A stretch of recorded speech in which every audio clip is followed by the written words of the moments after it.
अस्सलाम वालेकुम दोस्तों, मैं हूं फारूक बुज़दार। आज की वीडियो बहुत इंटरेस्टिंग होने वाली है, लेकिन सिर्फ बिज़नेस ग्रेजुएट्स के लिए है। वो लोग जो बिज़नेस को समझते हैं, जो आईटी के थोड़े बहुत टर्म्स को समझते हैं। अगर आप आईटी और बिज़नेस में आपका इंटरेस्ट नहीं है तो ये वीडियो आपके लिए थोड़ी सी बोरिंग हो जाएगी।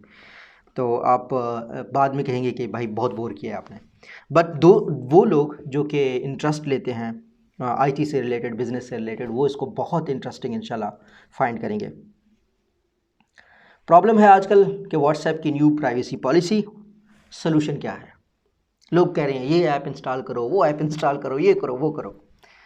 मेरा इस काम पे बहुत तहकीकी काम है। ये व्हाट्सएप हो गया, सिग्नल हो गया, इनको टेक्निकल टर्म में बोलते हैं OTT, over the top. Facebook का मैसेंजर भी आ जाता है उसमें। इनको ओटीटी क्यों कहा जाता है, ओवर द टॉप इनको क्यों कहा जाता है? उसकी वजह ये है कि टेलीकॉम कंपनीज़ जितनी भी हैं हमारी, ये जब किसी मुल्क में जाती हैं तो वहाँ पे लाइसेंस लेती हैं 2G, 3G, 4G। आप सबको होगा कि गवर्नमेंट ने बड़े पैसे कमा लिए, 4G के लाइसेंस बेच दिए। फिर जब ये कंपनीज़ हमारे पास काम करती हैं तो ये टैक्स भी देती हैं। इंफ्रास्ट्रक्चर सेटअप के लिए आपको पता होगा आपके आसपास कितने टावर्स लगे हुए हैं। टेलीकॉम कंपनीज़ ये सारा बेचारा मेहनत करती हैं, उनके ऊपर इंटरनेट के ऊपर आता है WhatsApp, OTT, over the top. मुल्क को भी नहीं पूछा, टैक्स भी नहीं दिया, कुछ भी नहीं दिया। वही फीचर्स, वही ऑप्शंस दिए जो कि टेलीकॉम कंपनीज़ देती हैं। मतलब टेलीकॉम कंपनीज़ का जो कॉल का बिज़नेस था वो भी चला गया, टेलीकॉम कंपनीज़ का जो मैसेज का बिज़नेस था वो भी चला गया। तो एक तरीके से जो सेलुलर कंपनीज़ हैं, मोबिलिंक, जैज़, जोंग, इनका काम तकरीबन वही रह गया जो पीटीसीएल का है, जो आपकी जो हमारे पास वतीन पाकिस्तान में थी उसका है। यही काम उसका रह गया। तो इसको हम डम पाइप्स कह सकते हैं। इस वजह से जो ओवर द टॉप आती हैं वो कंपनीज़ ने टेक ओवर कर लिया है एक तरीके से टेलीकॉम कंपनीज़ को। अच्छा, अब जब ओवर द टॉप आप किसी भी कंपनी को सिलेक्ट करेंगे, उसने, क्योंकि वो नेटवर्क के ऊपर भी फ्री आया है, उसने कोई ख़र्चा नहीं दिया, तो आपको भी वो सर्विसेज फ्री देगा। ठीक है, अब वो सर्विसेज फ्री देगा तो उसने कुछ ना कुछ कमाना तो है, बिज़नेस मॉडल तो कोई ना कोई उसका बनेगा। आज आपको बड़े लोग कह रहे हैं कि जी सिग्नल पे चले जाओ, टेलीग्राम पे चले जाओ, इश्तार नहीं चलाते, डाटा नहीं चोरी करते। 2009 में यही बात व्हाट्सएप के बारे में हो रही थी। जब फेसबुक ने व्हाट्सएप को ख़रीदा तो लोगों ने कहा कि यार, हम जैसे लोगों ने जो रिसर्चर्स थे, हम तो सोचते हैं कि यार ये बिज़नेस अगर ऑपरेट कर रही है तो इसका मॉडल क्या है, इसका रेवेन्यू का मेन सोर्स क्या है। तो व्हाट्सएप पे बड़े सवाल हुए। 2013 तक व्हाट्सएप ने कहा कि जी हम तो कोई पैसे नहीं लेंगे। 2013 तक व्हाट्सएप के बदले में बड़े बड़े बेचारे ऐप लॉन्च हुए। मेरे कुछ दोस्तों ने बहुत ट्राई की। वीऑन एक ऐप जैज़ ने बनाई, विम्पलकॉम की सब्सिडरी है ना जैज़, तो विम्पलकॉम ने वीऑन बनाई। इतना पैसा खर्चा, इतना पैसा, आपकी सोच है। उन्होंने कहा जब हम वीचैट बना लेंगे चाइना की जो वीचैट की तरह, और जनाब व्हाट्सएप को कम्पीट करेंगे। खैर, बिल्कुल भी नहीं हुआ वो काम। वजह क्या थी कि व्हाट्सएप अपने पंजे बना रही थी मार्केट में। व्हाट्सएप के जब पंजे सही बन गए, पूरी दुनिया में इसको लोग यूज़ करने लगे, तो फिर व्हाट्सएप ने कहा जनाब हम स्टेटस में जो है ना इश्तहार लगाने लगे। बड़ा डिस्करेज किया गया कि ये तो ठीक नहीं है। वक्त गुजरता गया और व्हाट्सएप की इतनी मोनोपोली हो गई वर्ल्ड वाइड मैसेजिंग सर्विसेज में कि अब आप इमेजिन भी नहीं कर सकते। ठीक है, आप सिग्नल यूज़ करें, लेकिन कल आपको पता चलेगा कि जनाब आपको व्हाट्सएप यूज़ करना है, क्योंकि बहुत ज़्यादा हर बंदे को आप नहीं लेके आ सकते। और फेसबुक का यहाँ पे फेसबुक रुकेगा नहीं कि ये इंस्टाग्राम और फेसबुक और व्हाट्सएप को इंटीग्रेट करेगा, बल्कि वो तो पेमेंट सिस्टम भी इस चीज़ में ले आएंगे। तो अब आपकी प्राइवेसी का क्या होगा? मेरा डाटा एनालाइज हो रहा है। वो डाटा कैसे एनालाइज होता है? डाटा एनालाइज यहाँ तक भी हो जाता है कि अब आपके डाटा एनालाइज करके क्या क्या चीज़ें आपकी प्रोफाइल से फेसबुक निकालता है। आप कभी अपने प्रोफाइल की सेटिंग में जाकर ना अपनी इंफॉर्मेशन देख लीजिएगा। अब जिस तरह मैं अपने वालिदैन से दूर रहता हूँ, अपने घर से दूर रहता हूँ, तो साफ साफ मेरी कैटेगरी में, इसको हम बोलते हैं सेगमेंटेशन, लोगों की ये ग्रुप बनाते हैं, तो साफ साफ मेरी कैटेगरी में ये लिखा हुआ है कि यार ये बंदा वहाँ अपने घर से दूर है। तो आप अंदाज़ा लगाएं कि मैंने इनको कभी नहीं बताया, ये कोई ऑप्शन भी नहीं होता।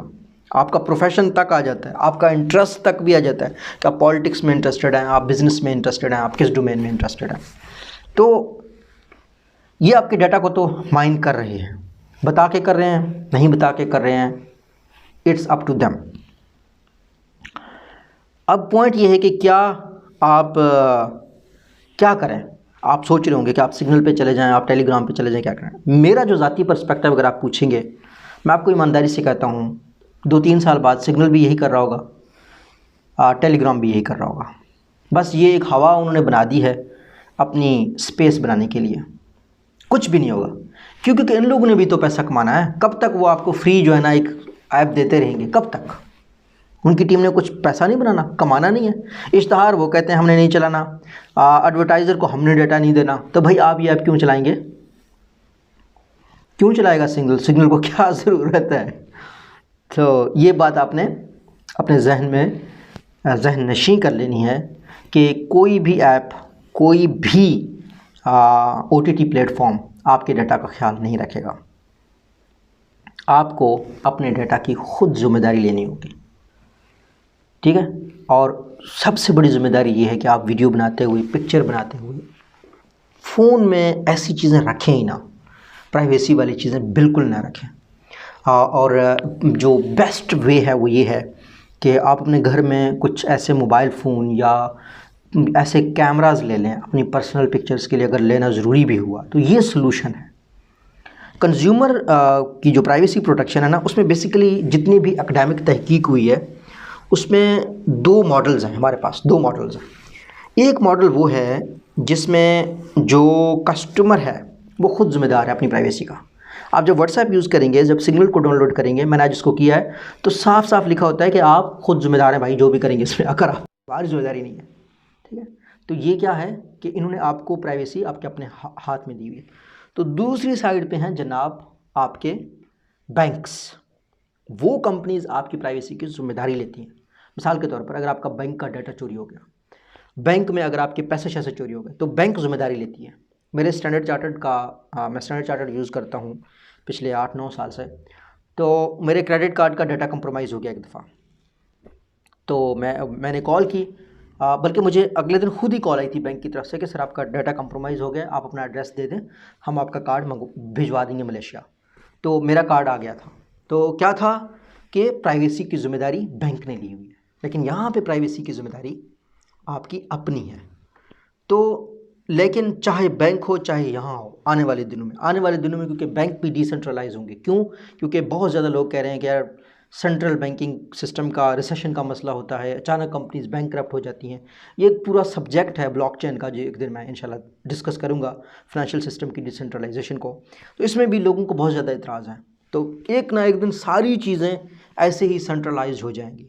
बैंक्स में भी अभी इस तरह की चीज़ें हो रही है कि लेट से आपको पोर्टल दिया जाता है, उसमें भी आप लॉगिन करते हैं, तो वहाँ पे भी आपकी तरफ से भी डाटा शेयर हो सकता है। तो जो बैंक्स हैं, जो फाइनेंशियल सिस्टम है, वो भी आहिस्ता आहिस्ता डिसेंट्रलाइज की तरफ जा रहे हैं। वो कह रहे हैं भाई कस्टमर को एजुकेट करो कि वो अपनी प्राइवेसी का खुद ख्याल रखें। तो अगर आप सिग्नल पे जा रहे हैं, आप टेलीग्राम पे जा रहे हैं, तो हर सूरत में अपनी प्राइवेसी की जिम्मेदारी आपकी अपनी होगी। आपने सिर्फ अपना ख्याल खुद रखना है। और व्हाट्सएप को बिल्कुल भी आपने डिलीट नहीं करना, आपने उसको यूज़ करना स्टॉप नहीं करना, आपने इसको यूज़ करना है। आने वाले दिनों में फ़ेसबुक पेमेंट ले आएगा। पाकिस्तान में पेपाल जैसी कंपनी नहीं है। फ़ेसबुक ये भी चाहता है कि वो ई-कॉमर्स का प्लेटफॉर्म अपना बनाए, जो कि बहुत अच्छा होगा। सो हम जैसे ममालिक में जहाँ पे पेपाल ने हमारे ऊपर चेक लगाए हुए हैं, अमेज़ॉन ने जहाँ पे चेक लगाए हुए हैं, तो this is gonna be a great option. इंशाल्लाह वर्ल्ड वाइड एक बिग डिसरप्शन होगी। ये मेरी प्रेडिक्शन है, आई कैन बी रॉन्ग। अब मुझे अपना फीडबैक शेयर कीजिएगा, आपको कैसा लगा। अल्लाह हम सब का हामी नासिर हो। अल्लाह हाफ़िज़।